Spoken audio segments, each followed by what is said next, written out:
세상 어떻게 돌아가는지 10분 시사경영 오늘 함께 시작하도록 하겠습니다. 오늘의 주제는 참 엊그제 나온 신문 기사의 얘기예요. 예. 그 저출산의 원인이 뭐냐? 그랬더니 답은 잘 찾은 것 같아요. 사교육이래요. 근데 그렇게 답은 나왔는데 솔루션이 없어요. 오늘 제가 과연 이게 왜 이런 문제가 만들어질까라는 생각에 주제를 인재 양성이 중요하잖아요. 근데 거기에 원가 높은 인재 육성 이렇게 얘기했어요. 원가가 높은 인재 양성이다. 그 여기 통계 자료에 보니까요. 1년에 우리나라 사교육비가 얼마인 줄 아세요? 26조예요.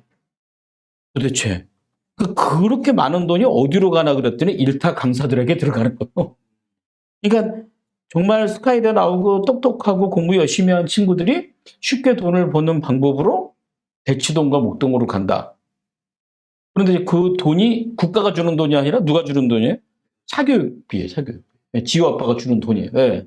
그러니까 이 돈이 지금 올바르게 흘러가냐? 그게 아니라는 거예요. 그러면 그 결과로 우리의 교육의 결과가 아이들이 행복하냐? 그게 아니에요. OECD 국가 중에 꼴찌에 꼴찌. 자살률 1위. 뭐 이렇게 가. 거기다 요즘 또 하나 나온 통계 자료가 있죠. 50대 파산 1위예요. 그 50대 파산의 1위의 원인이 뭐냐 그랬더니 사교육비요. 이거 완전 무슨 메비우스띠 같지 않아요? 그죠? 이거를 이제 오늘 이 기사에 대한 이야기를 이제 보고 계시는데요. 제가 좀 읽어드리면 지난해 사교육비 총액이 26조 원으로 역대 최대였는데도 정부가 지난해 저출산 대책 발표 때 교육 경쟁 심화를 원인으로 지목했다. 이건 잘한 거예요. 맞아요. 이게 쓸데없는 경쟁을 하고 있는 거죠. 그러니까 자신의 목표나 꿈을 위해서 경쟁하는 게 아니라 옆에가 몇 점이래. 넌 왜 수학이 그거밖에 못해? 어느 학원 다녀? 세상에 이거를 다 그런 건 아닌데 학교에 선생님이 부추긴다면 여러분 믿으시겠습니까? 그래서 이 기사에 보면 이렇게 나와서 원인을 지목했어요. 교육 경쟁 심화가 저출산의 원인이다. 그런데 정작 사교육비 경감에 대한 대책은 포함시키지 않았다. 이게 무슨 말이냐면 그냥 말은 그렇게 하는데 아무도 그 노력을 할 만한 어떤 단기 목표, 핵심 결과는 없이 그냥 둥둥 떠다니는 비전만 보여주는 게 아닌가라는 생각이 듭니다. 지금 인구는 계속 줄지 않습니까? 그래서 여기 조금 더 읽어드리면요. 정부는 교육 경쟁 심화를 저출산 요인으로 거론해 놓고도 저출산 대책에 의한 완화 해법이나 사교육비 해법을 담지 않았다. 그래서 여기 나온 게 뭐냐면 그 요즘 나오는 뭐 그 특수한 고등학교들 있잖아요. 근데 그 고등학교가 뭐 공부를 잘해서 들어가니까 거기를 들어가기 위해서 학원을 또 다니는 일이 벌어져요. 그러니까 이거는 제가 볼 때 교육의 불평등을 해소하는데 적당치 않지 않은가라는 생각이 듭니다. 지금 이 얘기를 왜 했을까? 우리가 이제 1인 기업하고 사업을 하시는 분들이 물론 자기 자녀들도 있으시죠. 그런데 여러분들의 회사에서 정말 적합한 인재를 구하고 있는가? 아니면 나는 뭐 지방대 출신인데 우리 직원 중에 서울대 있습니다.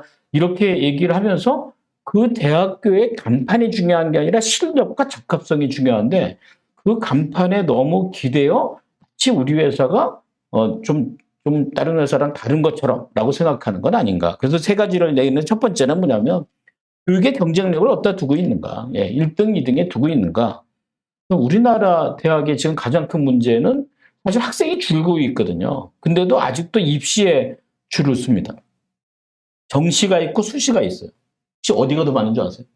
정시가 많을 것 같아요? 수시가 많을 것 같아요? 이 어머니는 잘 모르시는 것 같아요. 수시가 훨씬 많아요. 수시가 70%입니다. 정시는 30%예요. 그런데 대부분의 학생들이 수시를 포기하고 정시에 줄을 서 이유 중에 하나가 뭐냐면 수시에 들어가는 일이 정확하지 않다. 그러니까 이 교육의 경쟁력의 핵심은 평가 기준이에요.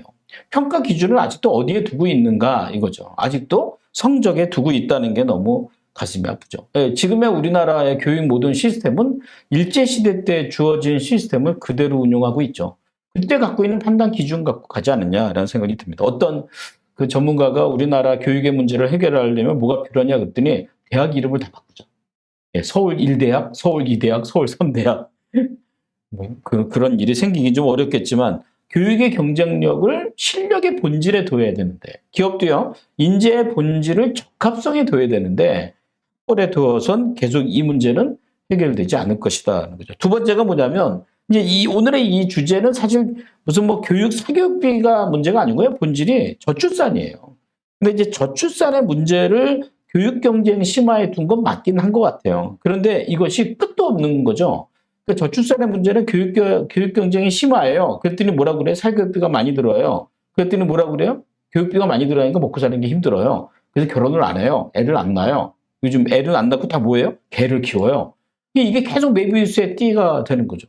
이 상태로는 제가 볼 때는 계속 인구가 줄어드는 것만 보고 있을 뿐이지 특별한 전략이 만들어지기는 되게 어렵지 않을까라는 생각이 듭니다. 근데 저출산의 원인은 뭐냐? 여러 가지 원인. 지난번에도 제가 어느 자료에서 보니까 아기를 안 낳아요. 아기를 안 낳는 이유는 뭐예요? 결혼을 안 해요. 결혼을 안 하는 이유는 뭐예요? 연애를 안 해요. 연애를 왜 안 한다 그랬더니 고백을 안 해요. 고백을 왜 안 한다 그랬더니 까일까 봐. 결국 자존심, 자격지심의 문제거든요. 그러니까 이게 계속 메비우스에 띄죠. 그러니까 거기서 들어가는 게 이제 뭐 결혼하려면 어디 뭐 그 뭐죠? 그 결혼 정보회사 이런 데가 점수를 받는데요. 그 점수를 높이려면 어떻게 해야 돼요? 수능을 다시 봐야 되는 일이 벌어진다는 거예요. 이런 게 저출산의 문제를 해결하기 어려운 메비우스의 띠가 되지 않겠는가라는 거죠. 그러면 뭐 결론이라기 하기는 어렵지만 그럼 우리가 어디로 가야 되느냐 했을 때 세 번째는 시대에 맞는 인재 교육을 해야 되거든요. 그러니까 지금 우리나라가 갖고 있는 이 국공립형 교육, 암기형 교육, 평가형 교육은 언제부터 나온 거죠? 이게 이제 국공립 교육이 독일에서 나온 거거든요. 19세기 때. 그때는 어떤 교육이 주력이었냐면 기술, 공장에 일어나는 거. 그러니까 군대에서 할 수 있는 일, 공장 가서 할 수 있는 일이었거든요. 그러니까 기술 중심의 교육 아니겠습니까? 근데 지금 기술 중심의 교육, 챗GPT가 나와서 인공지능이 해야 될 때 기술 중심에 맞춘다는 것은 시대형 인재에 뒤떨어지는 거거든요. 지금 인재가 어떤 인재가 필요합니까? 창의성 인재, 융합형 인재 아니겠습니까? 그러면 이 시대에 만약에 맞추려면 지금 있는 교육 과정을 학원에 가서 점수를 높이는 쪽에 초점을 맞춰야 될까? 이 친구들이 정말 수많은 질문과 생각과 창의성을 갖고 나와야 될까라는 생각이 들어요. 아까 제가 그 학원의 일타 강사 얘기했지만 뭐 가끔 신문에 보면 일타 강사가 뭐 1년에 얼마를 버네라는 금액이 누군가에게는 비전이 될 수 있는데 사실 그가 그 좋은 대학을 나오고 좋은 공부를 했다는 것은 글쎄 일타 강사의 비전을 둘 게 아니라 그들이 배운 그걸 가지고 창업을 하든지 사업을 하든지 사회적인 새로운 가치를 만들어내든지 여기에 초점을 맞춰야 되는 게 옳지 않을까라는 생각이 들어요. 제가 이제 중국에서 오래 있다 보면 중국에 있는 대학생들부터 중국 얘기한다고 또 악플도 엄청 달아요. 중국에 있는 학생들을 보면은 4학년 때 물어봐요. 졸업 후에 진로가 어디냐? 85%가 창업이에요. 이 얘기는 뭐냐면 창업으로 가는 게 당연하다는 인식이 기반에 있기 때문에. 근데 우리는 뭐예요? 거의 뭐 공무원 아니면 대기업 아니면 아직도 30대 대부분은 저 노량진에 가서 공무원에 줄을 서고 있던 이유가 합격, 불합격이라는 그 프레임 안에 갇혀 있는 건 아닐까라는 생각이 듭니다. 우리가 좀 지금 있는 저출산의 문제도 해결되려면 좀 자유로워야 되고 행복 중심에 가려면 가장 중요한 아까 시대에 맞는 인재이기도 하지만 자신의 비전과 강점에 맞는 인재를 만들어내는 게 중요하지 않을까라는 생각합니다. 우리가 사업을 할 때도 뭐 꼭 이렇게 해야지라는 법이 어디 있겠어요? 좀 자유롭게 새로운 어떤 가치를 가지고 만들어가는 것 좀 그게 중요하지 않을까 생각합니다. 그래서 오늘 제가 10분 시사교에서 함께 내게 들은 거는 정말 이렇게 인재를 하나 양성하는데 이렇게 원가가 높을 필요가 있나. 그 학원비 되더라고 50대가 하산해서 OECD 국가에서 1위 하는 일이 있을 필요가 있나. 좀 우리가 좀 새로운 플레임으로 봐야 되지 않을까라고 생각합니다. 오늘 10분 시사경영 여기까지 함께 얘기를 나누고 한번 일주일 동안 생각해 보시는 시간 가지시고 오늘 150일에